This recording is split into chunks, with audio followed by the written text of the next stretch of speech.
사도행전 16장 25절에서 32절 이 말씀을 중심하여 밤중에 기도와 찬양은 이런 일이 일어난다.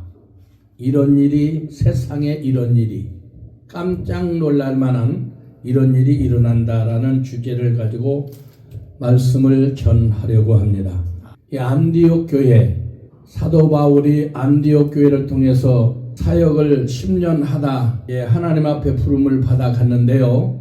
사도 바울이 하나님을 대대로 믿고 신학을 전공한 신학자였지만 영적인 세계를 몰라서 예수님과 상담을 해봅니다. 그리고 물과 성령으로 거듭나지 아니하면 천국을 볼 수 없고 물과 성령으로 거듭나지 아니하면 하늘나라 갈 수 없다라는 충격적인 말을 듣습니다. 그리고 그가 다메섹으로 이제 니고데모라고 하는 사람을 통해서 주어진 메시지를 그가 전해 듣고 그도 사내들인 공회의원이었고 제사장 대대로 하나님을 믿는 믿음의 가정에 태어났고 신학을 전공했고 구약학을 공부했던 그지만 그는 스데반 집사가 돌에 맞아 죽는 것이 당연하다. 기독교의 유태교의 이단이 예수다 이렇게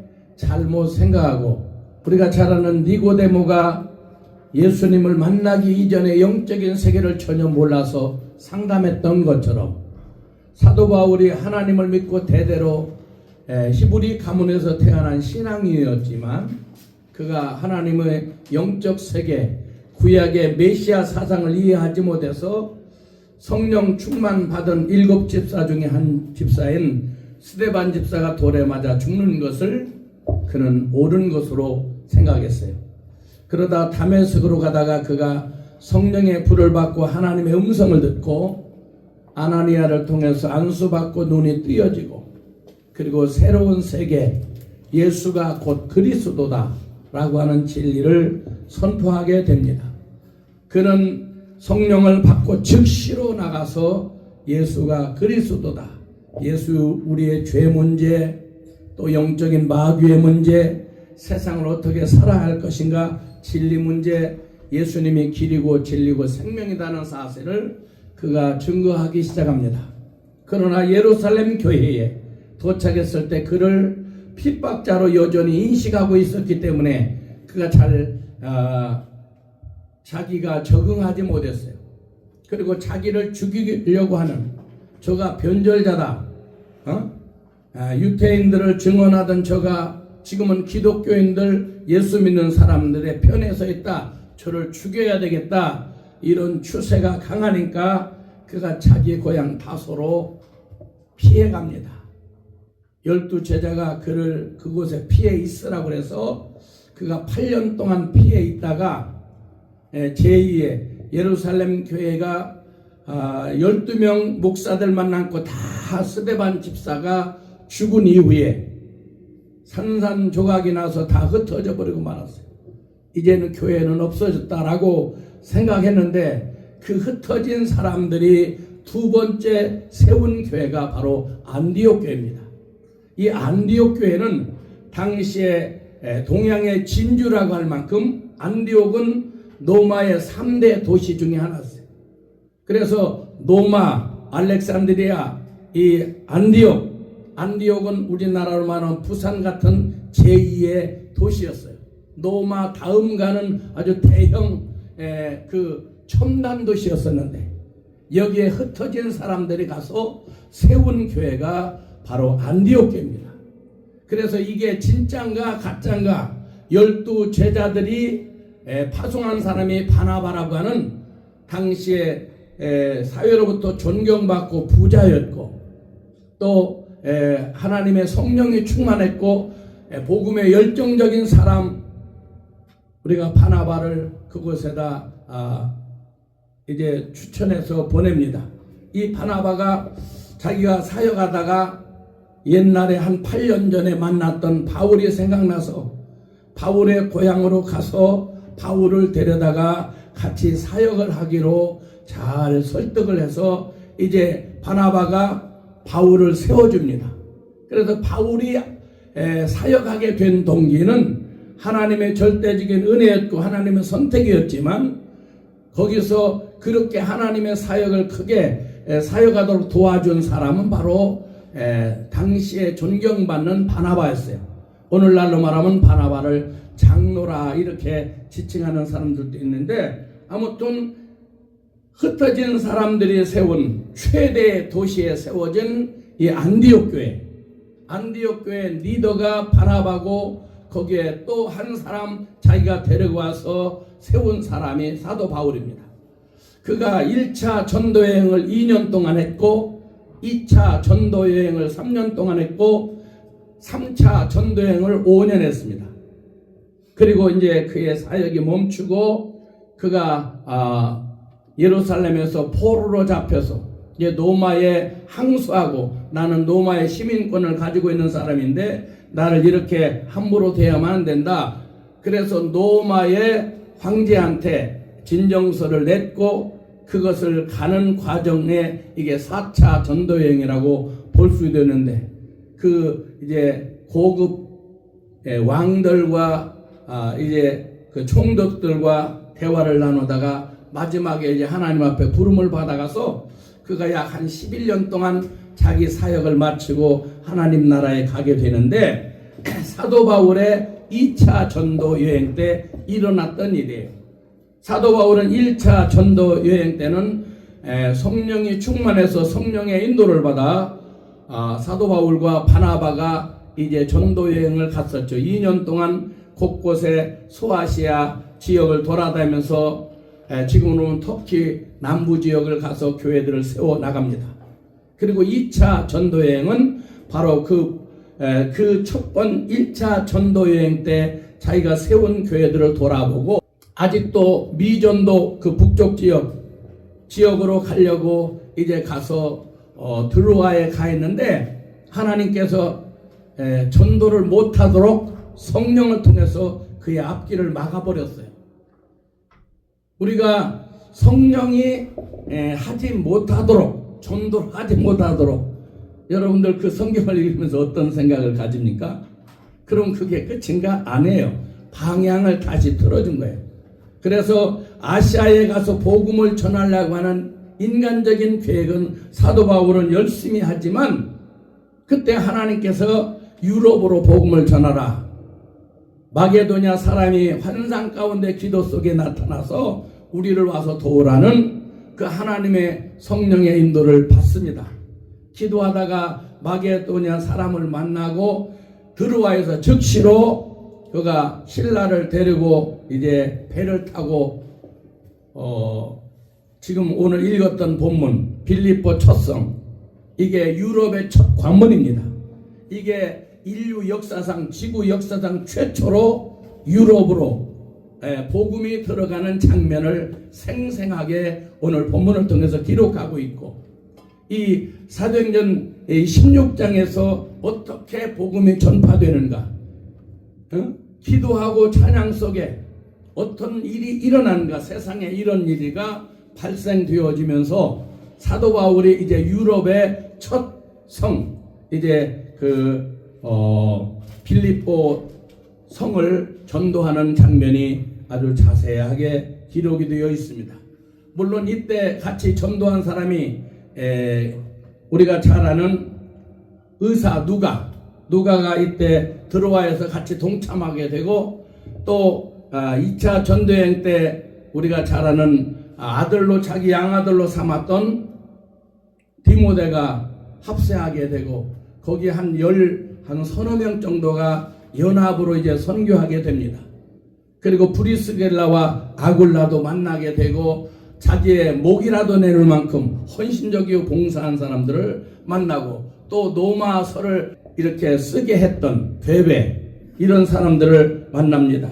그래서 하나님께서 어떻게 역사하시는가, 이때 많은 돕는 사람, 사도 바울을 돕는 사람, 로마서의 16장에서는 27명이 소개되어 있지만, 사도 바울을 도와서 같이 공동 사역을 했던 사람은 37명입니다.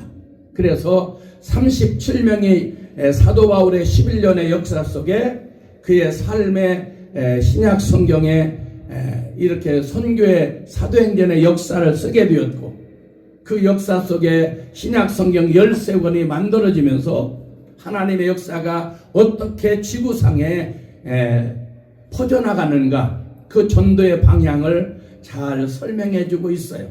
그래서 오늘 37명의 사도 바울을 도와준 사람들을 통해서 역사를 등을 보면서 우리들도 같이 협력해야 큰 사역을 하지 혼자는 큰 일을 할 수가 없는 겁니다. 우리가 전도하다 보면 때로 마찰이 생겨서 우리가 자가는 1차 전도 여행 때 같이 갔던 사람 마가다락방에 다락방을 내주어서 정말로 120문도가 같이 기도하도록 처소를 내주었던 부자 청년, 그 부모가 내주었지만 그 청년 마가 요한도 같이 출발을 했는데 부잣집에서 고이고이 자란 그는 그런 고난의 세월을 잘 몰랐기 때문에 티베르 그 산을 올라가다가 그가 너무 힘들어서 타이로스 산을 올라가다가 너무나 힘들어서 그가 포기하고 1차 전도여행 때 집으로 돌아오고 말았어요. 그는 고생도 안 해봤고 120명이 머물 수 있는 그런 공간을 다락방으로 갖고 있던 그 당시에 최고의 부자인데 그 부잣집 아들이 어떻게 한 번에 그렇게 훌륭한 사람이 될 수가 있었겠습니까? 그런데 그가 이제 사도 바울은 아주 완강한 그런 성품을 가지고 있었기 때문에 2차 전도여행 때 그가 소외됩니다. 1차 전도여행 때 그가 이제 빠져나갔는데 전도하다가 집으로 돌아갔는데 그 부잣집 청년 아직 그런 사람을 데리고 다니면 전도가 안 된다. 전도에 희미해진다. 그리고 그를 내버렸어요. 근데 그가 우리가 잘 아는 마가 요한, 마가복음을 기록하고 사도행전을 기록하고 이게 바로 사도 바울을 따라다니며 1차 전도여행 때 실패했던 그가 나중엔 이제 우리가 잘 아는 베드로와 같이 이제 사역을 합니다. 그래서 마가복음을 사복음서에서 최초로 쓴 게 마가복음인데 마가복음은 베드로가 베드로복음이라고도 말하죠. 왜냐하면 베드로의 말을 듣고 베드로의 경험을 쓴 사람은 마가지만 거기서 그것을 주도해 준 사람은 우리가 잘 알듯이 베드로지 않습니까? 그리고 베드로가 늘 마가는 나의 아들이라 베드로 성경 5장에서도 그는 나의 아들이고 내 사역을 도와준 사람이다. 그리고 베드로가 전도 나갈 때 통역, 베드로는 아람어를 했지만은 그리스어, 다시 말하면 헬라어를 할 줄 몰랐기 때문에 무식한 어부 출신이라 자기 고향말만 썼죠. 근데 외국인들 이제 그 헬라인들 만날 때 통역사로 일했던 사람이 바로 마가복음을 쓰고 사도행전을 썼던 마가 요한. 그 친구가 많이 베드로의 사역을 도와줘서 성경의 이곳저곳에 그의 사역의 흔적들이 남아 있습니다. 오늘은 특별히 이제 1차 전도여행은 그렇게 끝마쳤고 2차 전도여행에서 일어났던 대형적인 사건, 오늘 하나님께서 유럽의 첫 관문을 열도록 마게도냐의 첫 성 빌립보에 가서 복음을 전하라고, 그래서 그곳에 가긴 갔는데 처음에는 그래도 자주장사로 다녔던 누디아를 하나님이 만나게 해주셔서 그 집에서 이제 유럽의 첫 교회가 시작이 되고 예배처소로 기도처소로 베이스 캠프로 시작이 됩니다. 그런데 전도를 다니고 있는데 자꾸 귀신 들린 사람이 쫓아다니면서 거룩한 하나님의 복음을 전하는 사람이요. 거룩한 하나님의 복음을 전하는 사람들이다. 자꾸 피하를 해주는 거야. 근데 그것이 좋은 쪽이면 좋은데 그들의 복음 전하는 걸 방해할 목적으로 귀신 들린 사람이 계속 쫓아다니니까 괴로워서 사도 바울이 예수의 이름으로 명하노니 귀신아 나가라. 그래서 그에게 붙어서 계속 사도 바울을 쫓아다니면서 괴롭혔던 그 마귀가 떠나가 버리고 말았어요. 그랬더니 그 귀신 들린 사람을 사용해서 돈 벌던, 오늘날은 무당이지 무당. 응? 그를 이용해서 돈 벌던 무속인들이 그를 두들겨 패고 옥에다 가두고 왜 우리가 전하는 우리 복음을 말하지 않고 이상한 복음을 전하느냐?